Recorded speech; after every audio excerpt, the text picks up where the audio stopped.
A pergunta que não quer calar. Por que Bolsonaro ainda não foi preso e quando será? Vem aqui e já salva esse vídeo para mostrar para quem estiver tão perplexo quanto nós pela demora dessa temporada do House of Paranauê. Élica, posso já estourar pipoca? Pode. Élica, posso estourar champanhe? Bem, vamos lá. Ao final do vídeo eu respondo essa. Eu fiz um resumão aqui, gente, de um pouco mais de 5 minutinhos, com mais informações que eu considero mais relevantes para você divar na mesa de bar quando alguém levantar esse assunto. Bom, primeiro, o que aconteceu de fato de novo?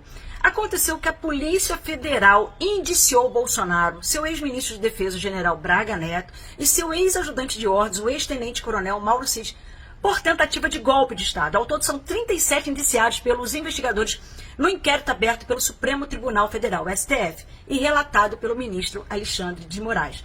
O que é indiciamento, para começar? Significa que a Polícia Federal viu fatos suficientes para considerar que Bolsonaro, Braga Neto e Cid têm participação na trama golpista que tentou tirar o mandato de Lula, o presidente eleito em 2022. E isso significa, Élica, que aos olhos da justiça, Bolsonaro seja culpado? Não. Isso, Élica, significa que Bolsonaro virou réu, ou seja, aquele que é chamado em juízo para responder por crime? Não. Foi a primeira vez, Élica, que Bolsonaro foi indiciado? Não. Ele já foi apontado pela polícia como autor de crimes em 2 investigações da polícia. O caso das joias sauditas e a fraude no cartão de vacinas, lembram? O indiciamento é um processo, gente, que ocorre na fase de investigação. É feito quando a polícia conclui que há indícios de crime. Mas ele não pode ser preso, então?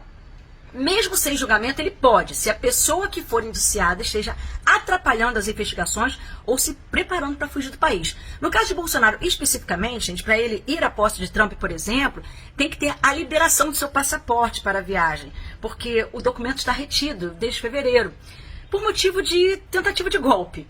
Mas o que acontece depois que a pessoa é indiciada? Aí o processo segue uma trajetória bem definida, que passa por diferentes esferas do sistema de justiça. Agora a Polícia Federal vai entregar as suas conclusões para o Ministério Público, MP, o órgão responsável por tomar os próximos passos. Élico, o que é Ministério Público? Bom, o Ministério Público é um órgão público independente responsável por fiscalizar a atuação dos 3 poderes, o Executivo, o Legislativo e o Judiciário. É uma instituição que representa os interesses da sociedade, que atua na proteção das vítimas e testemunhas, na investigação de crimes e na sustentação de uma ação penal pública. Élica, qual é a diferença entre Ministério Público Federal e Procuradoria-Geral da República, que toda hora os jornais ficam falando? O Ministério Público Federal é uma instituição. A Procuradoria da República é uma representação física desse ministério, ou seja, um prédio, no caso com sede em Brasília, onde ficam os procuradores que fazem as investigações e tomam as providências necessárias, entenderam? Bom, voltando, esse caso está tramitando no Supremo Tribunal Federal, sendo analisado sob sigilo pelo relator do caso, o ministro Alexandre de Moraes. Agora, a Suprema Corte precisa autorizar que o inquérito siga para o próximo passo, que é enviá-lo para a PGR, ou seja, para a Procuradoria-Geral da República. Isso deve acontecer na próxima semana. Ah, mas pode o próprio Alexandre de Moraes, Élica, estar na frente disso, se ele é um dos que a turma dos outrora chamado Kids Pretos e doravante Kids Presos queriam matar? Meu anjo, pode, sabe por quê? Porque se mata o Alexandre de Moraes, Lula e Alckmin, a vítima seria uma nação. O que esteve em risco nesse caso foi o Estado de Direito, então pode sim. Ok, e depois, Élica? Bolsonaro vai preso? Bem, depois que o Ministério Público recebe o documento, no caso a PGR, coisas podem acontecer. O órgão pode entender, primeiro, que não houve crime, aí arquiva o caso. Segundo, que está tudo muito meio nebuloso para bater o martelo e sejam necessários mais elementos, ou seja, a PGR exige mais apurações. E terceiro, que há crime sim com prova suficiente. Ah, então, se a PGR entender que há crime, Bolsonaro então vai preso, Élica? Então, depois que há um entendimento que houve crime, a PGR apresenta uma acusação formal à justiça, ou uma denúncia. No objeto em questão, caso decida apresentar uma denúncia à justiça, a PGR vai denunciar Bolsonaro e os outros 36 acusados ao Supremo Tribunal Federal, que pode ou não aceitar a denúncia. E se o Supremo Tribunal Federal, Élica, aceitar a denúncia, depois que a Procuradoria analisou tudo e concluiu que tem crime pacas, Bolsonaro pode ser preso, Élica? Então, daí o STF dará início ao processo penal contra os acusados, que se tornam formalmente réus no processo. Isso pode acontecer ainda neste ano, ou seja, Bolsonaro de indiciado virar réu. E a partir deste momento, os réus têm direito a acesso às provas, têm oportunidade de apresentar sua defesa à justiça. Aí depois, Érico, os processos seguem uma série de procedimentos para apurar o que ocorreu e a participação de cada pessoa. É nesse momento que serão colhidas as provas, depoimentos, os dados, serão feitos os interrogatórios. Normalmente, em um processo criminal, o réu, caso seja condenado, tem direito ainda a recorrer à segunda instância na Justiça, ao Superior Tribunal de Justiça, o STJ, e em alguns casos, ao STF. No entanto, o processo em questão já corre direto no STF. Embora os réus possam apresentar recursos e recorrida de decisões, não há possibilidade de recorrer a uma instância superior, pois o STF já é a mais alta instância da justiça brasileira. E será que ele vai preso, Érica? Bom, vamos pensar juntos agora, tá? Primeiro, a Polícia Federal apura se Bolsonaro, militares e civis articularam uma tentativa de golpe de Estado para manter o ex-presidente no poder após a derrota nas eleições de 2022. Segundo, as apurações mostraram que o ex-presidente conduziu reuniões com os comandantes das Forças Armadas para discutir a legalidade jurídica de uma minuta com teor golpista.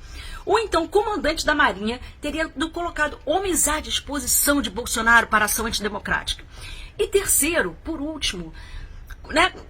Como agora está literalmente todo mundo sabendo, porque a notícia já está em vários países, a Polícia Federal descobriu um plano de militares e um policial federal para assassinar o presidente Lula, o vice-presidente Geraldo Alckmin e o ministro Alexandre de Moraes. No caso, Bolsonaro e aliados foram indiciados por 3 crimes e, caso sejam condenados, eles podem receber penas entre 4 a 8 anos pelo crime de abolição violenta do Estado Democrático de Direito, além da pena correspondente a essa violência utilizada, entre 5 a 10 anos pelo crime de organização criminosa e entre 3 a 10 anos pelo crime de golpe de Estado. E, por fim, abolição violenta do Estado Democrático de Direito e golpe de Estado, Élica, não são a mesma coisa? Não. A abolição violenta do Estado Democrático de Direito é impedir o livre exercício de qualquer um dos poderes executivo, judiciário e legislativo, que compõem o nosso Estado. Já o golpe de Estado é tentar derrubar um governo democraticamente constituído. Ah, mas tudo isso é muito demorado, Élica, sim, mas é bom que se entenda que o sistema judicial está seguindo o devido processo legal, sabe? Nesse caso com o Bolsonaro. Como deve ser mesmo, gente. Bolsonaro terá todo espaço de defesa no tempo previsto. Não terá espaço para a narrativa que ele foi preso, sem provas, e que houve perseguição política ao final de todo esse processo. Lembrando que qualquer um deles pode ser preso preventivamente a pedido do Ministério Público, caso a Justiça entenda que eles apresentam perigo imediato à sociedade ou podem atrapalhar o andamento do processo. Então, respondendo à pergunta, pode estourar a pipoca? Pode, porque essa nova temporada será muito boa, vendo a grande ficha, enfim, caindo na cabeça de algum desses bolsonaristas. Se tudo for comprovado, Bolsonaro pode ser condenado em 2025. Eles não vão deixar, acho eu, para 2026, já que é ano de eleição, né, gente? É para estourar champanhe, Érica? Vai demorar um pouco, mas eu diria que pode botar para gelar sim. Bom, e como disse Chico Buarque, né? Apesar de você, amanhã há de ser outro dia. Eu pergunto a você onde vai se esconder da enorme euforia.